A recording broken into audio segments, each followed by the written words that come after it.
Yo esto no lo voy a explicar porque se explica solo, si no hay mucha trascendencia, pero sepan que la planimetría en neuroanatomía cambia. Yo acá les voy a dejar en un PDF, se los voy a mandar por mail esto, ¿sí? Esto es importante lo que voy a decir ahora, porque no lo voy a volver a repetir y los que no estén atentos ahora se la pierden. Todo lo que hagamos hoy lo van a recibir vía mail a este mail, si lo acabo de publicar. Creo que está abierto. No lo abran todavía, ahora les voy a explicar una cosita. Lo único que les pido es que, ahora lo voy a abrir, es que donde dice, ¿por qué digo esto? Porque yo agarré y les seleccioné dos imágenes que me parecen relevantes. Una es esta, donde no hablamos más de anterior, posterior, posterior, superior, inferior, sino que hablamos de rostral, ventral, caudal, dorsal, cuando hablamos del tronco encefálico, ¿sí? Este eje se llama así, si el nombre nuevo es longitudinal del tronco del encéfalo. Cuando hablamos del tronco del encéfalo, esto lo estoy diciendo porque lo van a ustedes ver en generalidades y lo van a, es probable que se confundan un poquitito. Simplemente véanlo, cuando vean tronco encefálico, ahí recién lo empiezan a aplicar, ¿sí? Sepan que existe. Acá lo tienen como un machetito como para que se pueda entender. La segunda eje, para cuando estudien telencéfalo, nuevamente lo mismo, rostral, dorsal, ventral, caudal. Yo acá entre paréntesis les puse los otros nombres que le dan a este nombre rostral, pero en este eje, en el eje del telencéfalo, como se llama, eje longitudinal del prosencéfalo. Yo digo telencéfalo, prosencéfalo incluye más cosas. ¿Qué sería? Rostral, también se le dice frontal, craneal u oral, pero normalmente nosotros hablamos de rostral, dorsal, ventral, caudal. Vean la diferencia entre ventral, todo lo que está hacia abajo de ese eje, y acá ventral es todo lo que está hacia anterior de este eje. Entonces las cosas cambian, no es lo mismo. Recuerden que estamos estudiando ahora sistema nervioso central. Y por último, les dejé acá un cuadrito donde trato de agudizar un poquito más en palabras lo que ustedes ya saben que es nomenclatura. O sea, cuando digo medial, cercano hacia la mitad; cuando digo inferior, hacia el lado inferior; ventral, anterior. Todo esto lo leen después tranquilos. Este es clave, ipsilateral, acá porque dice ipsilateral, ipsolateral, contralateral del lado opuesto. Estos dos términos son nuevos, lo voy a marcar para que se acuerden. Son términos nuevos que no son la gran cosa, pero sepan que por ahí se acordarán de músculos, ¿sí? ¿Se acuerdan de los músculos que hacían contracción o rotación contralateral? Bueno, ahora es importante tenerlo en cuenta. Y lo de la decusación sí es nuevo. O no me acuerdo si hablábamos de decusa o no decusa. Vamos a ponerlo en color, este lo vamos a poner, si el otro es verde, vamos a azul. Esos son términos que tienen que tener a mano. Bien, bueno, caudal rostral, que serían las imágenes, todo esto se los mando al mail por PDF. Y por último, ahora voy a contarles una cosita antes de pasar a los libros, que sería, hablamos de planimetría, de las aferencias y las eferencias. Bien, este es un concepto que no se entiende del todo bien, pero que van a terminar hablando tanto de esto que ustedes van a pensar que saben, pero al final se entiende que no se entiende.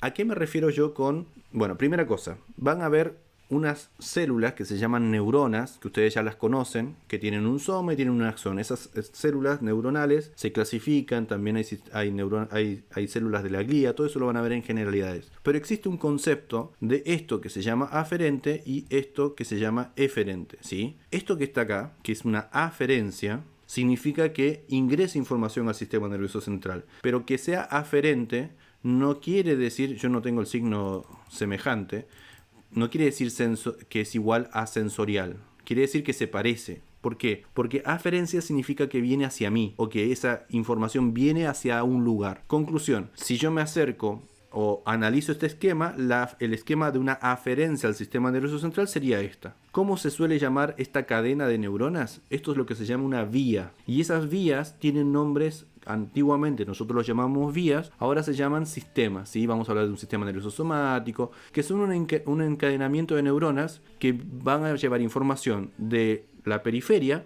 al sistema nervioso central, ¿sí? ¿Por medio de quién? Por medio del sistema nervioso periférico, que tiene esta forma de una neurona que ustedes es probable que ahora aprendan que tiene un nombre de unipolar, pseudomonopolar, ahora lo van a ver ustedes bien, pero lo importante es entender que esta neurona ustedes ya la conocen o tendrían que haberla conocido, y que vamos a ver un encodamiento de neuronas. Ven que acá yo les puse un 1, un 2, un 3, un 4, bueno, van a ver que la primera neurona siempre está en la médula, que la segunda neurona puede estar en la médula o en el tronco encefálico, etcétera. Conclusión, siempre la información o es aferente o es eferente. Cuando yo hablo de información eferente, lo suelo asociar a algo motor. Bien, entonces vean la diferencia entre esta, que tiene 4 neuronas asociadas, algunas personas hablan solamente de 3, y esta que solamente tiene 2 neuronas. Primera diferencia. Segunda diferencia, esta forma que se ve acá siempre nace o se inicia en un receptor. Casi siempre, el 99% de las veces, ¿sí? Si yo tengo entonces una aferencia, significa que tengo un receptor que transduce,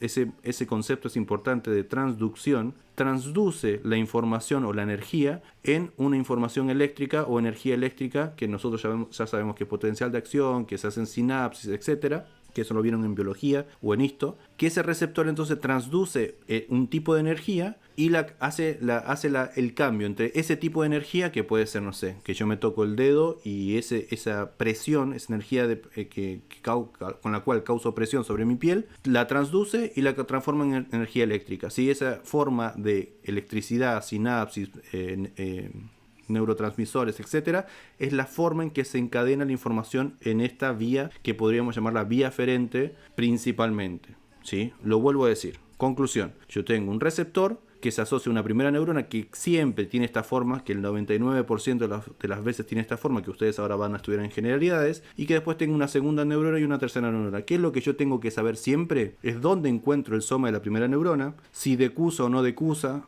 usando la terminología que habíamos hecho antes, si decusa, si asciende contralateral o ipsilateralmente, dónde encuentro la segunda neurona, dónde encuentro la tercera, y en caso de ser consciente esa información, en qué parte de la corteza cerebral yo voy a asociar la función de ese receptor. Esto que acabo de decir es una pantallazo de casi absolutamente todo lo que nosotros vamos a estudiar en neuroanatomía. Esto si es una aferencia, o sea, si la información ingresa a nuestro sistema nervioso.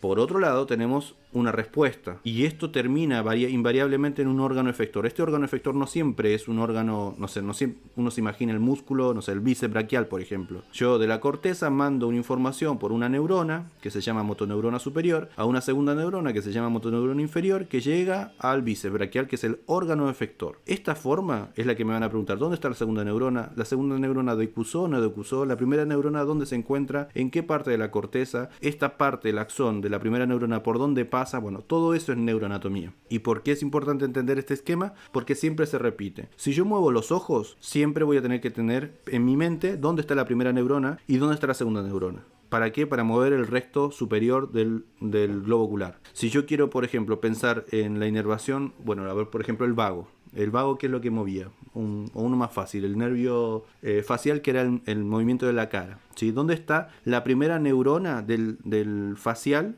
que tiene asociada ese movimiento de la cara? ¿En qué parte de la corteza? ¿Por dónde pasa ese axón? ¿Dónde encuentra su segunda neurona en este trayecto? ¿Decusó o no decusó? En esta segunda neurona, donde vamos a encontrar obviamente un núcleo, ¿por dónde sale del sistema nervioso central al sistema nervioso periférico hasta llegar a los músculos de la mímica? Este trayecto entre el sistema nervioso central y el sistema nervioso periférico es lo que nosotros solemos decir o asociar casi siempre a lo que nosotros llamamos origen aparente, que es lo que ustedes tenían que saber para este parcial. Lo que no tenían que saber es el origen real de esta neurona. A este núcleo que llamamos origen real de la segunda neurona, del facial, por ejemplo, no nos importaba ahora. Ahora en SPLANC no. Ahora en neuroanatomía sí nos importa dónde está y cómo se llama el núcleo. Por ejemplo, nosotros sabíamos del trigémino. Sabíamos que el trigémino nos daba la inervación sensitiva de la cara. ¿Dónde encuentro los receptores? En la cara. ¿Dónde encuentro esta primera neurona? Y la prolongación periférica voy a tener el oftálmico, el maxilar, al mandibular. ¿Y dónde encuentro el soma? Y acá encontrábamos el ganglio sensitivo del trigémino. ¿Se acuerdan del ganglio de Gasser o del trigeminal? Donde encontrábamos al lado de la silla turca. Bueno, ese es el gran ganglio que va a tener todos los somas de esta primera neurona. Pregunta de Choice: ¿dónde encuentro la primera neurona, el soma de la primera neurona del trigémino? ¿Sí? ¿Dónde encuentro la segunda neurona? En el tronco encefálico. ¿Dónde encuentro la tercera neurona? En el tálamo. ¿Dónde encuentro la cuarta neurona? En una área específica de la corteza telencefálica. Entonces, si el paciente no siente nada en la cara, en la región inferior, por ejemplo, de la cara, yo voy a tener que pensar en una afección o de la corteza, o del tálamo, o de esta proyección del axón, por ejemplo la corona radiada o la cápsula interna, o en la médula o en el tronco encefálico, etc. Todo esto que acabo de decir, lo malo es que si ustedes leen letra por letra, va a cerrar al final y no van a tener tiempo de integrar nada. Lo bueno es que ustedes ya están avisados que cuando lean el receptor, péguenle un pantallazo, no se lo aprendan ahora, pero traten de pegarle una vista a los muchos esquemas que van a encontrar en los libros. Bien, esto sería como lo que este esquema, les vuelvo a repetir, no, creo que no lo dije, esto me lo inventé yo, estos esquemas no existen en los libros, siempre los cambio, les agrego cosas, es un esquema que tiene esta explicación, si no es que no vayan a usar esto para debatirle a alguien, porque no lo van a conocer, porque estos esquemas son míos. Así que nada, eso. Se los dejo acá, esto para que lo asocien. Y preguntas. Es un poco aburrido hablar así sin que ustedes me interrumpan, muchachos. ¿Alguna consulta? Hasta acá se entendió, pongan sí, no, más o menos. Ahí está levantando la mano alguien, creo. Fátima, ¿levantaste la mano? Te voy a habilitar igual. Sí. Bien. ¿Alguien más? Fátima, ¿querés decir algo? Bueno, claro, Fátima es mi alumna, ¿sí? Entonces está preguntando la pregunta que yo odio que me hagan, y no sé por qué la está haciendo.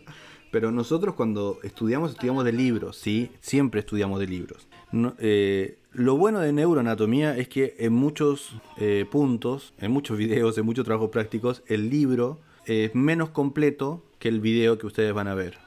Fátima me está preguntando específicamente del curso que yo doy, ¿sí? Así que los que no son del curso entiendan que está dentro de ese contexto. Entonces, vos, Fati, ves el video y quédate tranquila que ya sabes muchísimo más que el texto promedio. Primera cosa. Segunda cosa, como les dije, yo no les voy a contar el libro tal cual, obviamente, ni tampoco les voy a ir diciendo letra por letra. Yo les voy a contar el cuentito completo y mostrándoles siempre, como lo estamos haciendo ahora, de cosas, o sea, no se van a imaginar nada. Eso hace que ustedes integren las cosas de otra forma.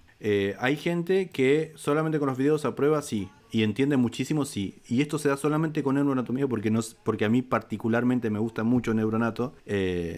Y me gusta mucho, ¿sí? Así que igual, sí, con los videos quedas muy bien, pero en la parte del intensivo, ahora después, el martes en el vivo vamos a hablar de esto, pero en la parte del intensivo para neuronato, como siempre, cuando empezamos a trabajar con los choice, que son nuestra herramienta de repaso, ahí vamos a agarrar el libro igual. ¿Y qué libro vamos a leer nosotros? El Haynes. Ya te adelanto que nosotros leemos del Haynes, que es el único libro que tiene absolutamente todo y en el cual nosotros podemos descansar, que está bien, que no tiene errores, que está con la nomenclatura buena, que tiene tiene todo, la clínica, los esquemas, todo. Así que sí, podés no leer ahora, porque yo sé que todos están con otros temas, pero para el intensivo, como siempre, vamos a agarrar un libro y vamos a agarrar a hacer muchos choice, y en esos choice y en esos repasos vamos a estar constantemente yendo y viniendo al texto, en este caso el Haynes. Y a las 3 cátedras vamos a agarrar el Haynes, ¿sí? Bueno, no hay que imaginarse nada, Milagros. Las cosas en anatomía no se imaginan, todo se ve. De la única forma en que ustedes, acá Milagros me dice le dijeron que hay que usar mucha imaginación. Si ustedes se imaginan algo en anatomía es porque no están trabajando bien, nunca se tienen que imaginar. Si yo ahora me pongo a hacer un dibujo acá, es porque estoy improvisando algo, por ejemplo, ¿no? Vos te podrías imaginar esto, sí, pero yo hice mi trabajo antes y les hice un esquema. Entonces cuando yo digo esto, ustedes más o menos lo van viendo, y obvio que hay un grado de imaginación en esto porque no lo están viendo en la realidad, pero siempre tiene que ir acompañado con un esquema, una explicación. Esto en cualquier clase, ¿sí? Si ustedes me están escuchando hablar mucho rato, como por ejemplo hablábamos de Splagno, de estas cosas, y no había cosas que ustedes vean, es porque no está haciendo bien la clase. Si yo me pongo a dibujar acá, a improvisar la clase completa dibujando, yo la puedo enseñar, pero ustedes no está bien eso, ¿sí? Pero desde el vamos, nunca en anatomía, y más en anatomía. Por ahí en otras materias puede que se use más como recurso el dibujar, hacer esquemas, pero en anatomía no tenés que imaginarte nada. Nada se imagina, y la idea es que si tenés que imaginarte algo, el esquema esté a la mano como para que vos puedas seguir y después repetir ese proceso de construcción del esquema. En fin, no me enrollo más con eso. Bueno, vamos con la de Cristel. Neuroanatomía, texto y atlas al principio. Bueno, ahora voy a hablar de la bibliografía, ¿sí? Bueno, ¿y qué estaba diciendo? Ya se me olvidó.